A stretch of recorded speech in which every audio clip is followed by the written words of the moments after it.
So naturally question comes, if life forms exist at 3.8 billion years, what does the Christian God doing?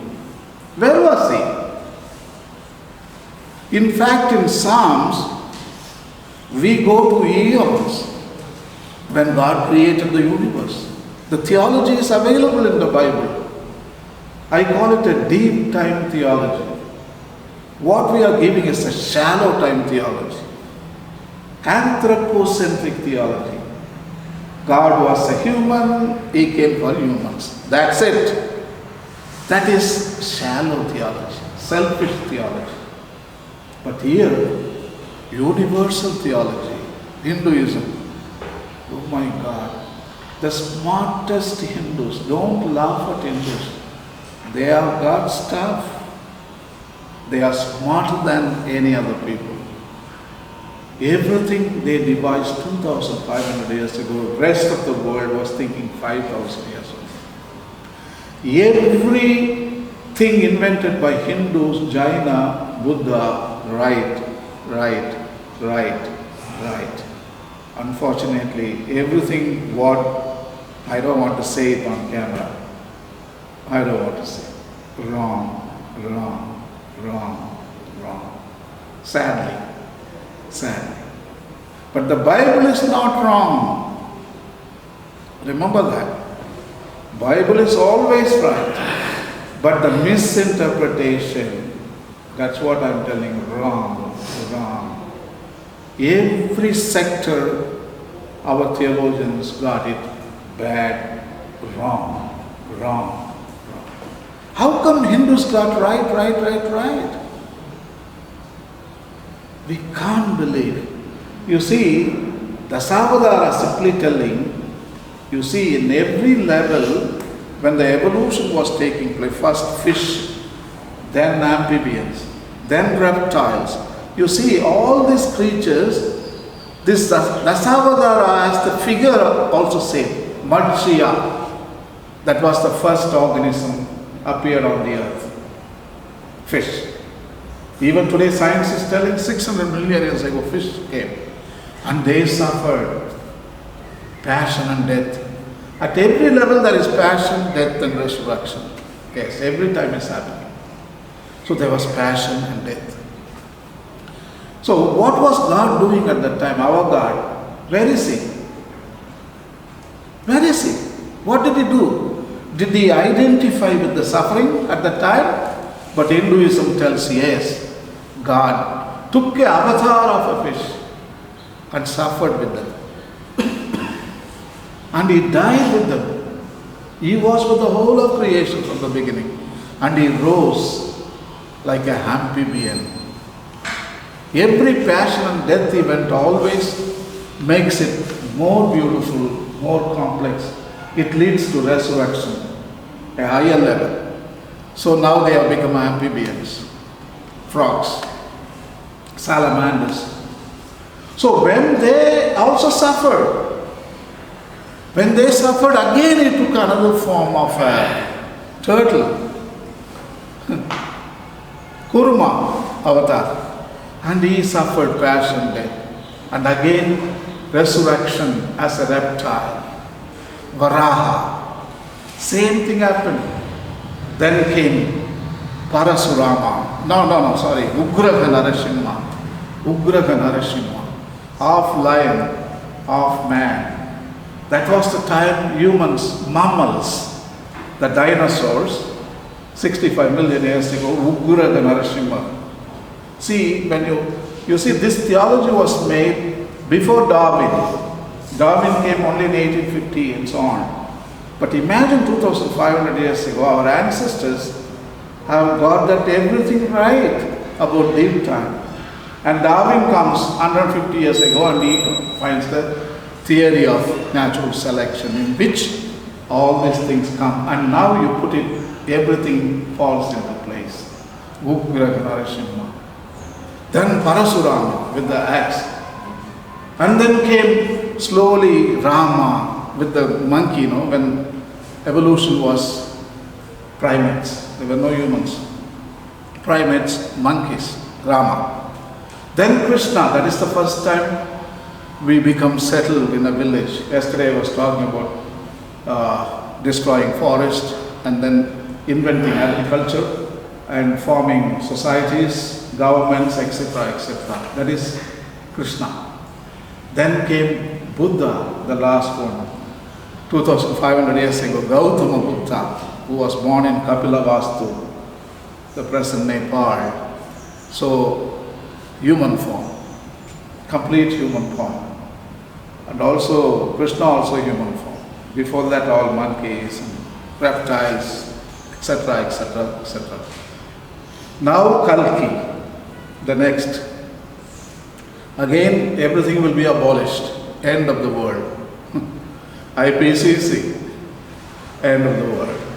So now again we start over with Satya Yuga.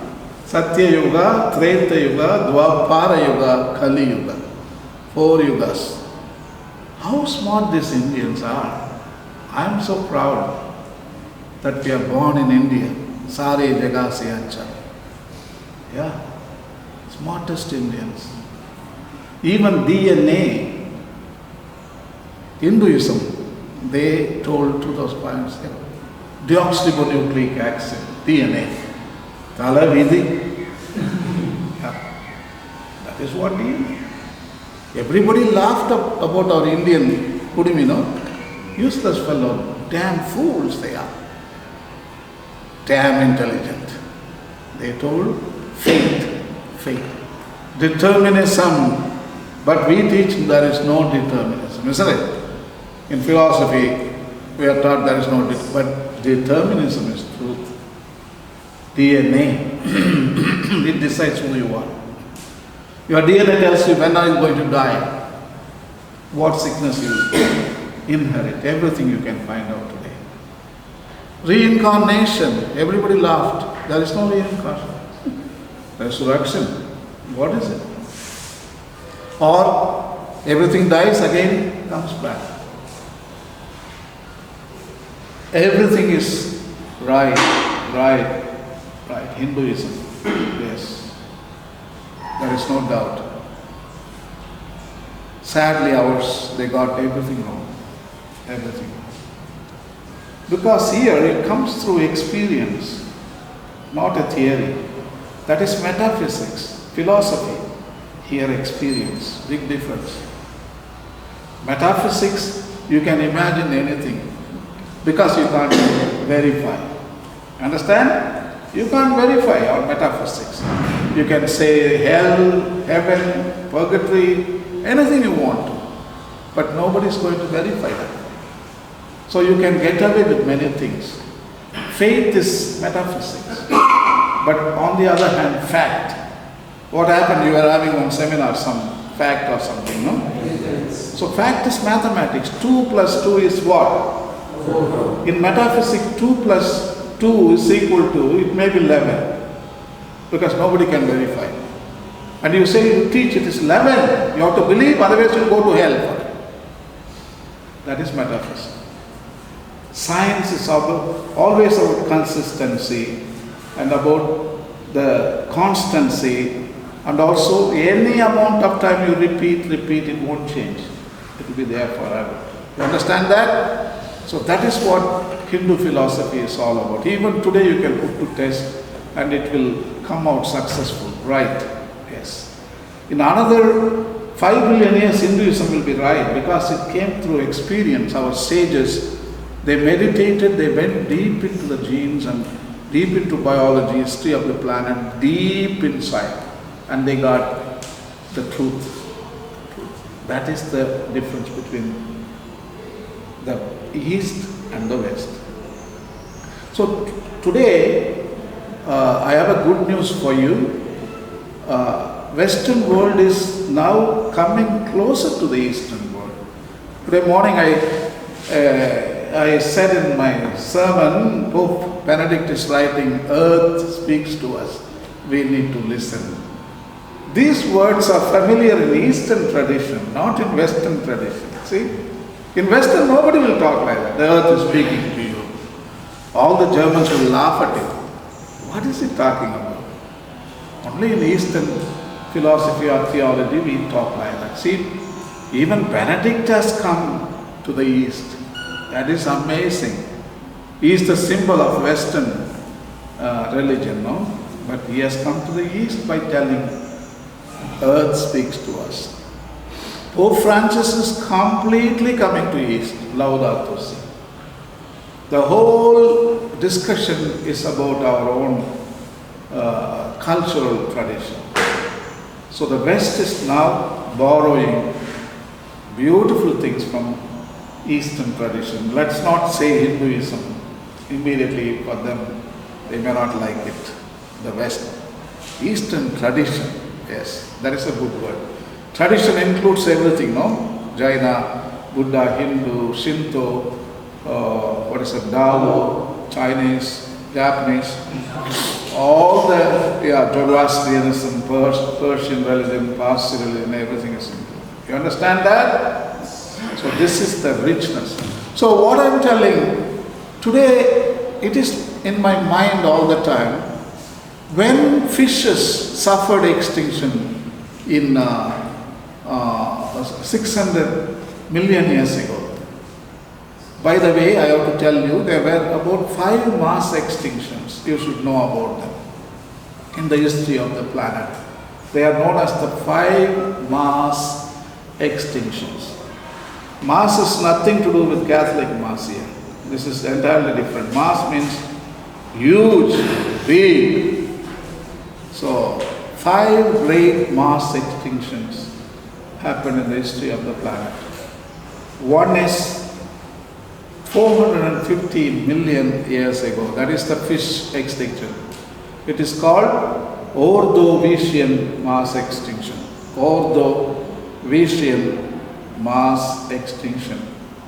So that was the time life was confined only in the ocean. There was no life on the land. Also there were no trees, no vegetation 450 million years ago. Only fish.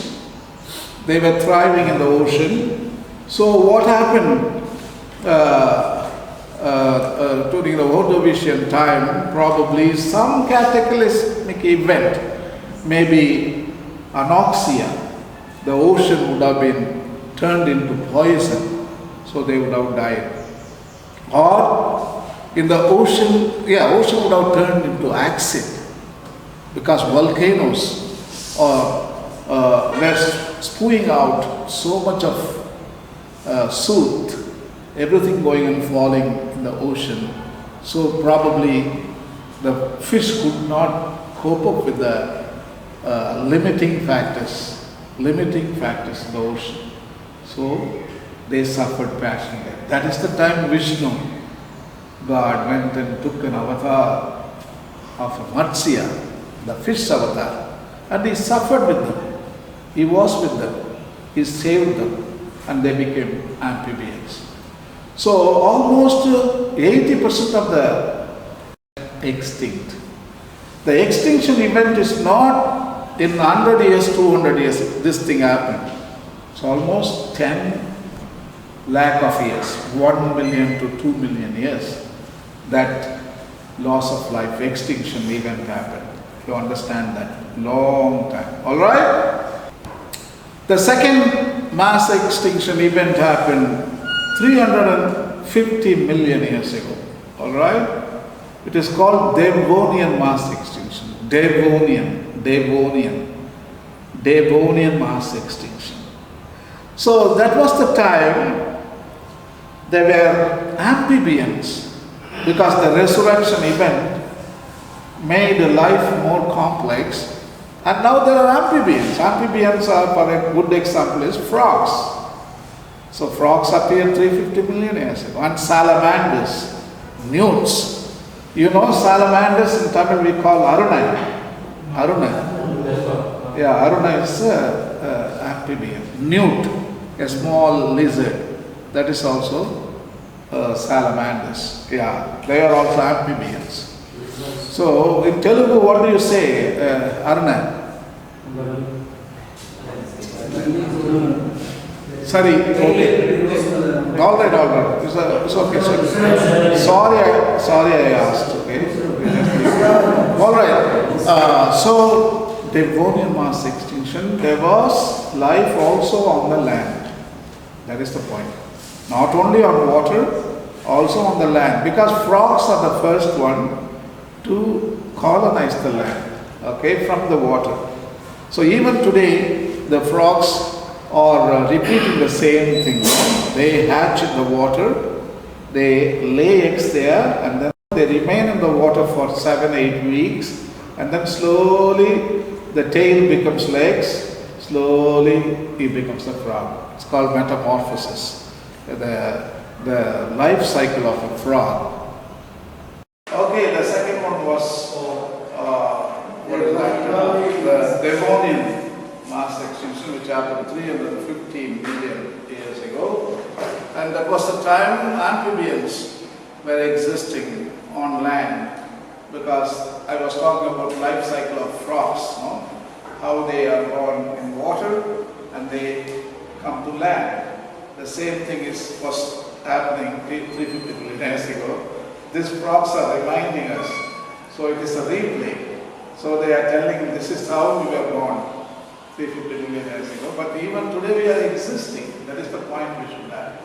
The fish are existing and frogs are existing. I told you, only this loose species, only short time in the history of the planet, the failure project of Mother Earth is Homo sapiens, unfortunately. Very shortly, only 4 million years. That also if you believe science. If you believe religion, only 5,000 years they have been exist. So better to believe science and be proud, at least we exist for 4 million years. So anyway, this mass extinction was caused by, I don't know exactly, even the scientists say so many things, anoxia, plate tectonic activity. Do you know plate tectonic activity? Planet is made of 12 plates, which constantly breaking and grinding and upwelling. There are so many functions. That is how mountains are created. So we belong to Indo-Australian plate. That is our plate where we are sitting right now. This is known as the Indo-Australian plate. This plate includes of Australia, New Zealand, India, the Bay of Bengal, and it ends up in the north, in the Himalayas, where the Eurasian plate, Europe, that plate is pressing like this down, and our plate, Indo-Australian plate, is pushing the Eurasian plate to the north. So when they press, the land in the middle is being pushed. That's why the tallest plateau in the world is Tibetan plateau. That is Tibet, the highest place on earth. Everest, the Mount Everest, 29,029 feet. The tallest mountain in the world, created by plate tectonic activity. So this is the plate tectonic wood. So 350 million years ago, some cataclysmic event happened. So they suffered passion, death, all right. And Vishnu was there to witness and to report.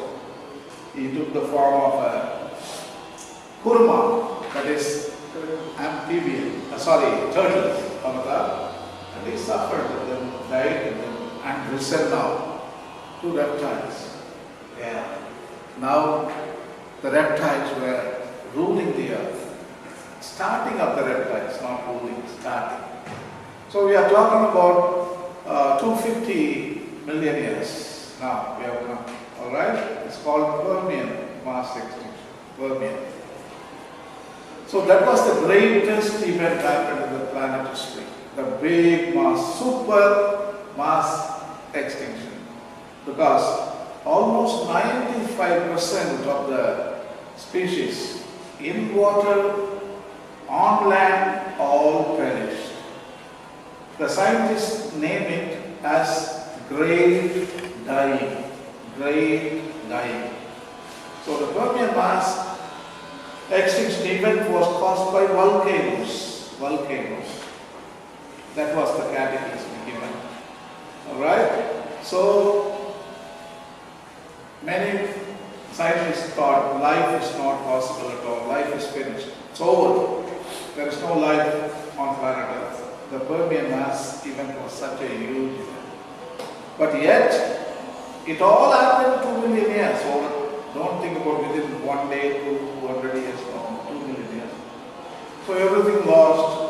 And again life has resiliency built in. Resilient life. Whatever happens, again they come back.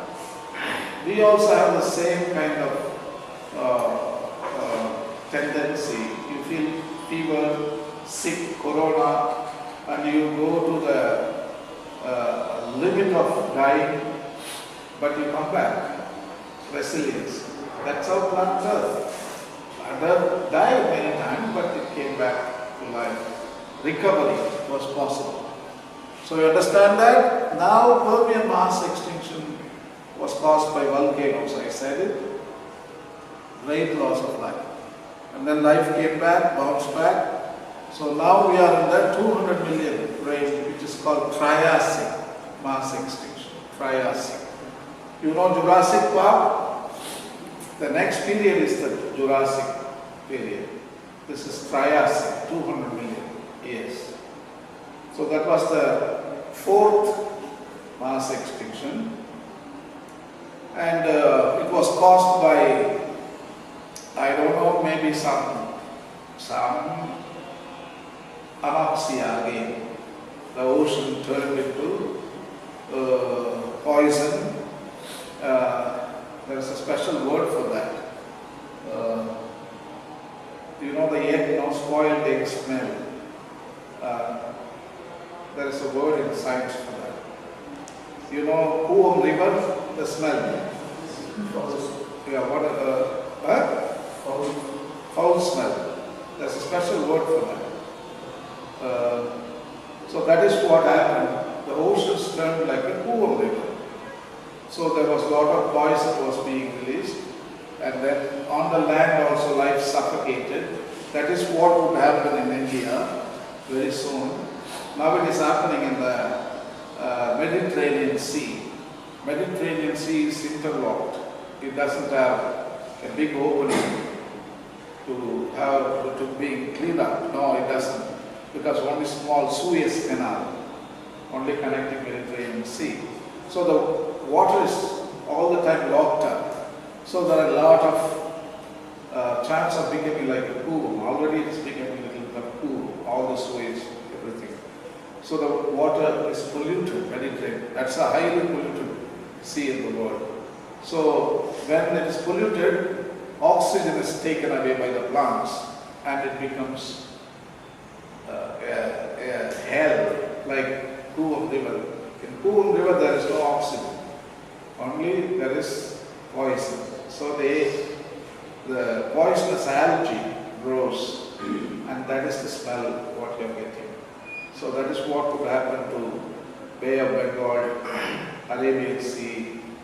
Probably the rivers will stop delivering water to the oceans. So that means ocean will be dead. You know, ocean is living because of the rivers delivering the oxygenated water to the oceans. That's why the fish is there, corals are there. So once the rivers, they don't deliver the water because the glaciers are melting. So within 20 years there are no glaciers, no ice in Himalayas. So rivers will be dead. So there is no water delivery, there is no oxygen.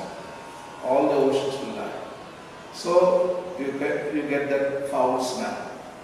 And that smell will suffocate other forms of life, kill everything. Again more smell. Again nobody can live on Indian subcontinent. It is smelling. If you try to live, you will die because poison, both the same. So you have to abandon and you have to move somewhere else. You have to adapt, again adaptation. So this is the scenario. Maybe it may not happen in 100 years, maybe some 300, 500 years, but it will happen in the next millennium. It's possible. So this is what caused the fourth mass extinction in the history of our planet, and almost 65% of life on land and water perished. The last one is Cretaceous mass extinction. Now there are dinosaurs here, you remember that, okay? Now Triassic period started off with the dinosaurs, and then Jurassic, lot of dinosaurs, and then Cretaceous, huge dinosaurs like Brontosaurus and Tyrannosaurus, all those great mighty dinosaurs we saw in Jurassic Park movie, no? So those are the dinosaurs were ruling. These three time periods, Triassic, Jurassic, Cretaceous, is called the age of the reptiles. Age of the reptiles, as dinosaurs. Dinosaurs, crocodiles and iguanas and etc. etc. They are the greatest organisms existed on the planet Earth. Magnificent, magnificent. So what happened to them? So the scientists theorized that there was a big asteroid, the size of a big mountain. It came and slammed the Earth 65 million years ago. It is found, that big crater is found in southern Mexico. It's known as the Chicxulub crater. It's a diameter of 100 miles, 160 kilometers diameter, such a big. So the impact caused seismic waves like a nuclear bomb blast. I mean, 1,000 nuclear bombs together, if you really ignite what would happen, that's what happened to the planet. So seismic waves, that the rocks all, when you see the rocks near the crater, everything will be powdered. So immediately they know something must have happened here. So, and then it goes far away, 100,000, 5,000 kilometers, the rocks are being shattered. So they, okay, this is Chicxulub crater, asteroid impact. So when it falls down, you know, all the debris will float into the atmosphere. So completely covered. It's called fallout. Fallout.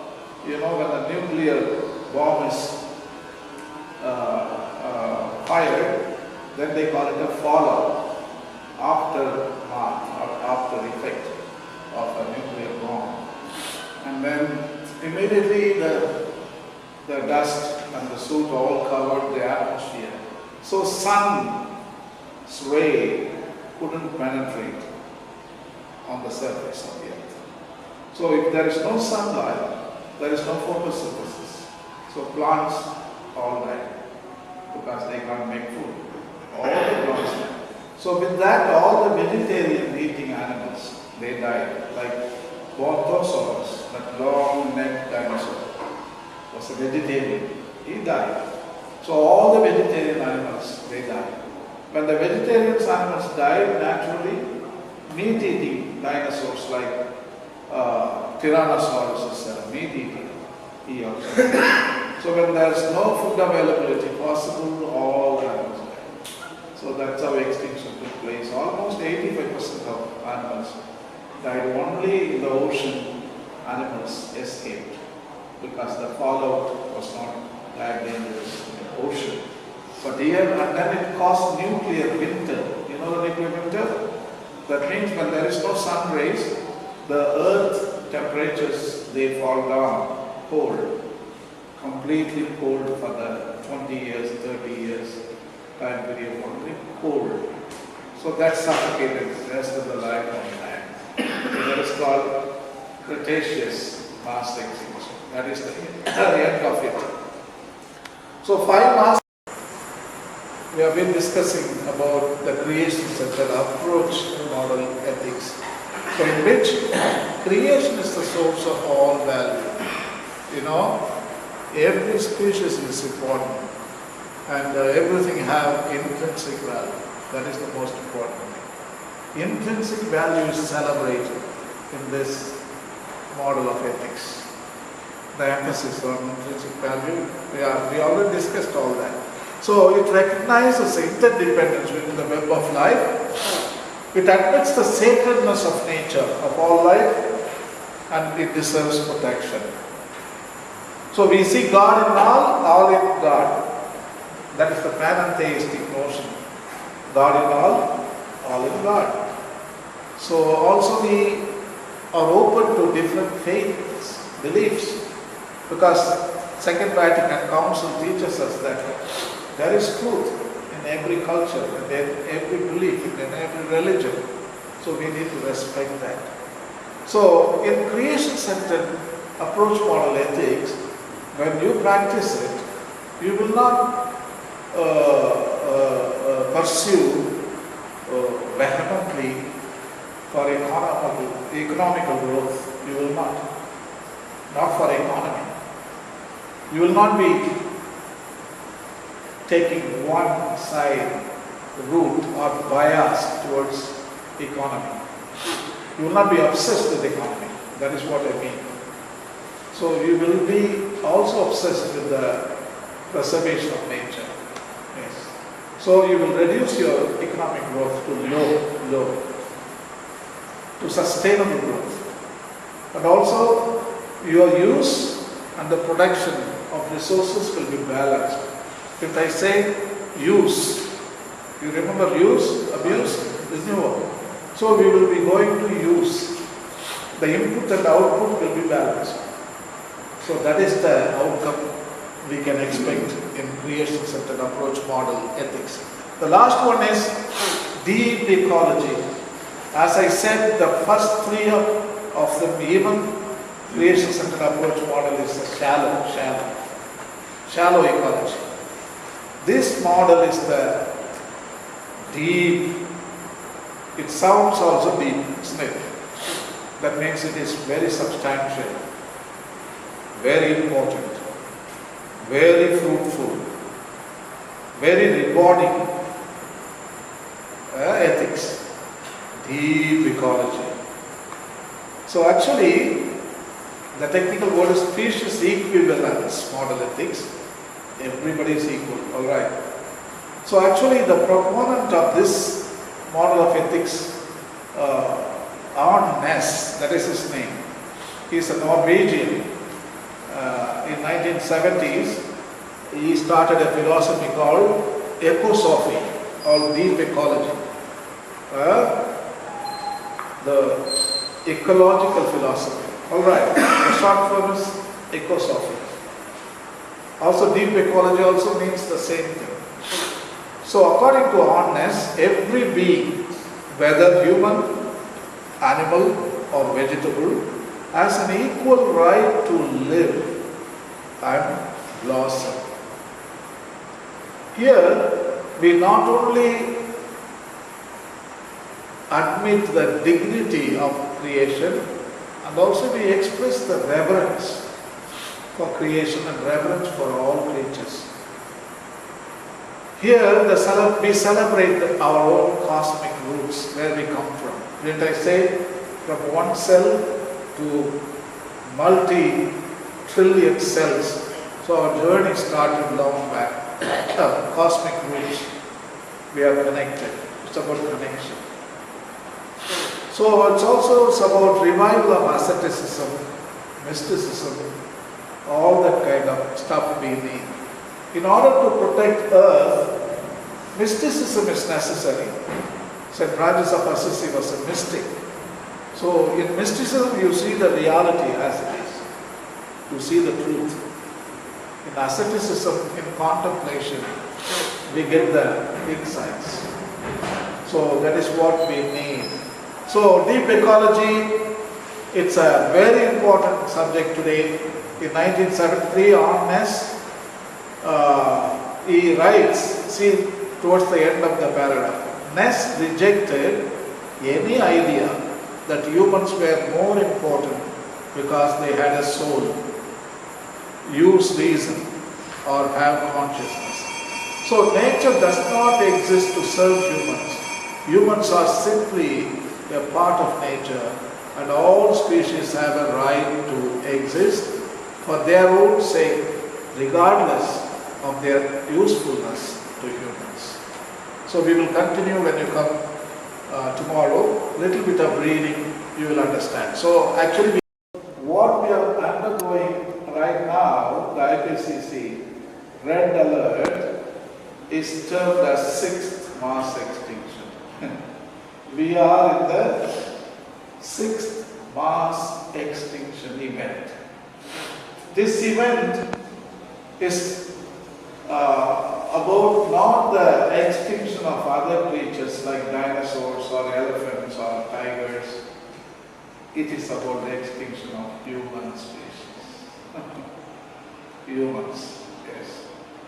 They are facing, after 65 million years, humans are facing the mass extinction. So, it's not going to happen over 2 million years. We don't have time. It's going to happen within 100, 200 years. The temperatures also very fast. Within 150 years, we raised 1 degree Celsius. In another 100 years, 2 degree, 5 degrees Celsius. See? It is not like a mass extinction event like 2 million years time period. The extinction will take place within 200 years eventually. So, that is the seriousness of the sixth mass extinction. It's about human species. Didn't I tell you, Revelation 11:18, time has come to destroy those who destroy the earth. Time has come. So that is what the mass extinction event is all about. So in every stage, there is a possibility of becoming better all the time. Didn't I say passion, death? So this mass extinction event, Jesus is with us as a human. You understand that? So before that, Jesus was there. Jesus also took 10 or 15 incarnations, but we are not talking about it because we are ignorant. We don't understand. But even those Psalms, they give a lot of clues. We can find out what was the incarnation Jesus took. He's the Son of God. He took all the incarnations like Vishnu. He took all the forms. So the last one, the 10th one is the human form he took. So that is the 10th avatar of Jesus. So the other 9 we don't talk about it. We talk only one avatar, but also human avatar. So we need to make a deep time theology in order to understand the whole history of salvation. But we are very, very fragmented. 5,000-year-old theology we are talking. So it's called shallow theology. If I say it's a shallow theology, anthropocentric theology, rudimentary theology, Stone Age theology, selfish theology, that is what we are made. We need to come out of shallow theology in order to understand the deep theology.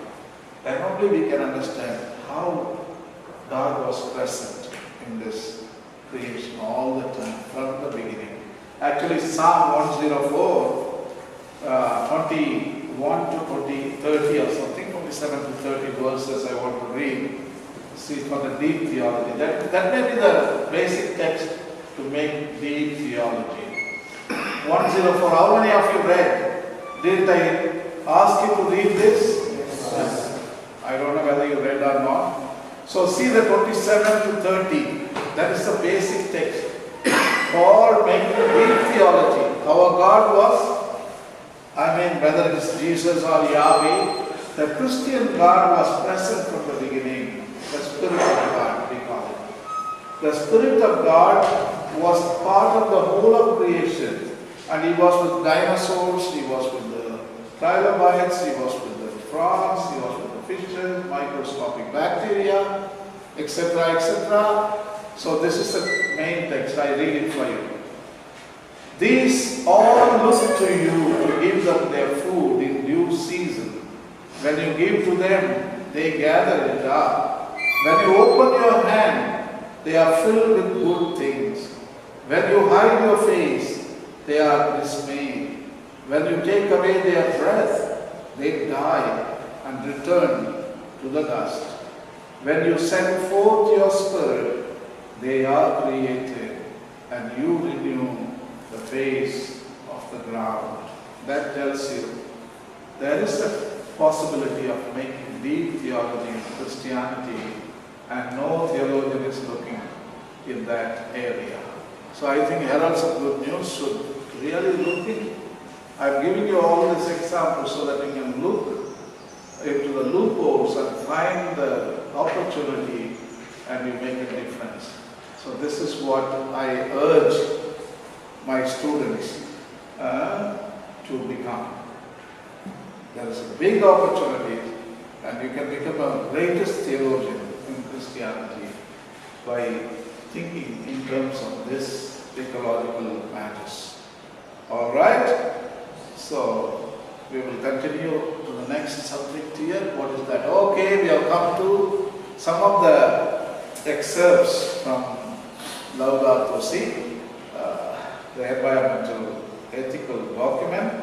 Some of the text I want to identify, and we will see elaborately at the end of the class more text, but now I'll identify some of the important text. Here in Laudato Si, paragraph number 8 gives you the ultimate environmental ethical hint. We are changing the very perception and understanding of sin itself. So far we have been thinking sin means raping is sin, stealing is sin, killing is sin. But now, even when you spit on the ground, it is sin. See the teaching. I will read it for you. This is the latest environmental ethics Pope Francis is teaching. Paragraph number 8, Laudato Si. For human beings to destroy the biological diversity of God's creation, for human beings to degrade their integrity of the earth by causing changes in its climate, by stripping the earth of its natural forest or destroying its wetlands, for human beings to contaminate the earth's waters, its land, its air, and its life. These are sins. For to commit a crime against the natural world is a sin against ourselves and a sin against God. You can't give a better example than this. This is the ultimate teaching about our relationship with nature. Laudato Si 9, at the same time, Bartholomew, he is the another Eastern Pope, they call it. Syro Malabar, Syro Malangara, those churches leader, Bartholomew. Ours is Latin Rite. Pope Francis is the Pope. For Eastern rites, Bartholomew is the Pope.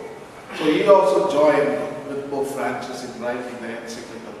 So Bartholomew has drawn attention to the ethical and spiritual roots of environmental problems. See their ethics, which require that we look for solutions not only in technology, but in a change of humanity around. In that level, we should bring out change, not in technology, not in economy. Otherwise, we would be dealing merely with symptoms. He asks us to replace consumption with sacrifice, greed with generosity, wastefulness with the spirit of sharing, and asceticism which entails learning to give and not simply to give up. See how nicely you put it? For the consumption with sacrifice. There is no technology. Solution is not technology, not economy. It's only human resource of sacrifice. Aram. Greed with generosity. Again, human resource. Aram. Wastefulness with the spirit of sharing. So it is Aram. It is not the technology or economy. Laudato Si 33. It is not enough, however, to think of different species merely as potential resources to be exploited, while overlooking the fact that they have value in themselves. See the teaching? Now we have to see everything in terms of value, in terms of rights. And God created everything and He found them good. That is the point. If God found good, who are you to say that is bad. Who are you? You don't have any right to call anything of creation bad. 34, Pope Francis writes, we seem to think that we can substitute an irreplaceable and irretrievable beauty with something which we have created ourselves. That is what I say. Look at me. Nature. God made me like this at this time. 68 years. I'm supposed to look like this. This is God's creation. But humans, see there, something we have created ourselves. So I think, no. Many sisters are telling, Father, you look very young. Why don't you put some color? So I put color, I show like I am 35, younger than you. So that is mine. See, we have created ourselves. That is stupidity. This is God's creation. Expose exactly what you are and don't cover it up. So trust in God's wisdom and creativity. So that 34 paragraph of Laudato Si also tells us, when you look at a mountain, you forget to see mountain is the creation of God. He knows masonry work very well. God is a great mason. Yes. He doesn't need your help to alter. Can you build a cathedral like Himalaya, Everest? Can you do that? Any masonry, all the masons of the world join, and then can they create one cathedral like Everest? Never ever. Only God can do it, nature can do it. But now what we do, we go destroy part of Himalayas and Everest and bring the stones in the truck, and then you build a chapel and you build a cathedral for the diocese. And then you say, wow, how beautiful it is. God doesn't know how to build cathedral. So only humans have to teach God how to build cathedral. That is the implication what you are having in your back of your head. You are so arrogant. God doesn't know masonry work. So you need Gopalakrishnan to help God to build his own cathedral. And you build such a small cathedral, whatever you build. When you invite God there, he won't come. I have enough place there. Everest. I have a nature's cathedral. A forest is my cathedral. Why should I come here? But I am present everywhere. So that is the thing what Pope is writing. Irreplaceable and irretrievable beauty, that is Everest. Something which we have created ourselves, we value that more than Everest. So Pope is telling, value that, what God has created. And you don't need to go destroy it and then distort it in order to make a point that I can do better things. So now we have come to an important section. These 4 principles I'm going to teach you. They are known as the common ethical principles. Today by evening we are going to finish all the 4. Okay? This is the main thrust. This is the cream of the crop. So this is the main lesson of this week's deliberations. So there are 4 types of ethical principles we can identify.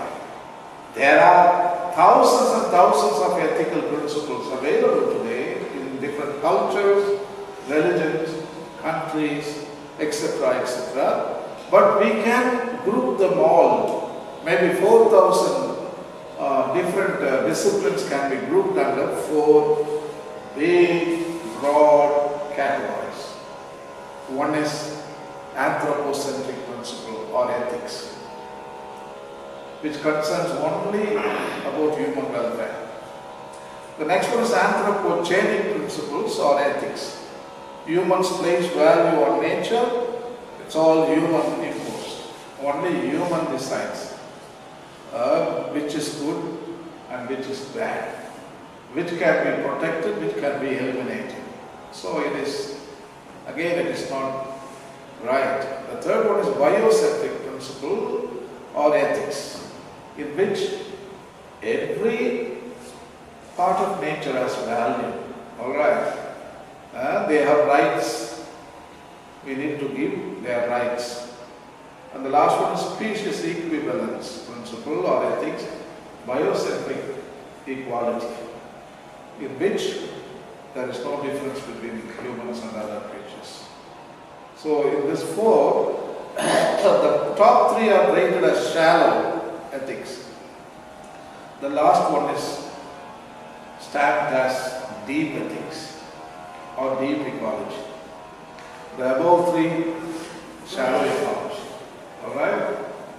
Shallow ecology or shallow ethics. The last one is deep ecology or deep ethics. So these are the original terms, but now I am going to baptize them into different names to suit our biblical text. No? So I am going to make it as can be understood from the biblical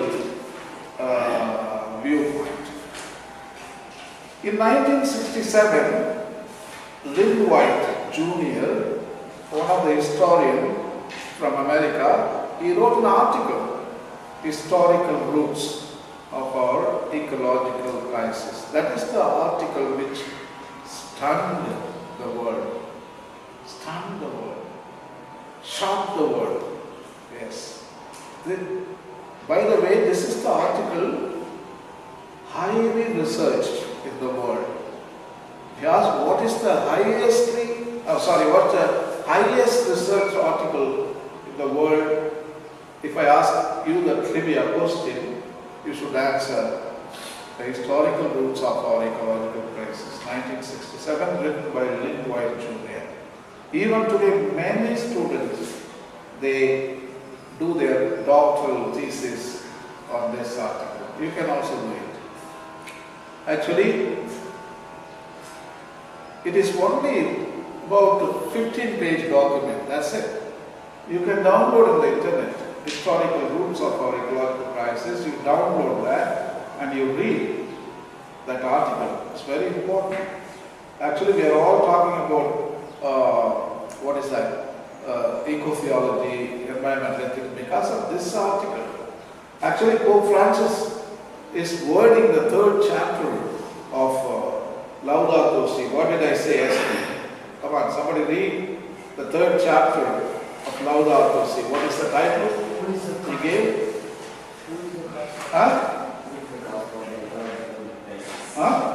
Who is the cause for the ecological crisis?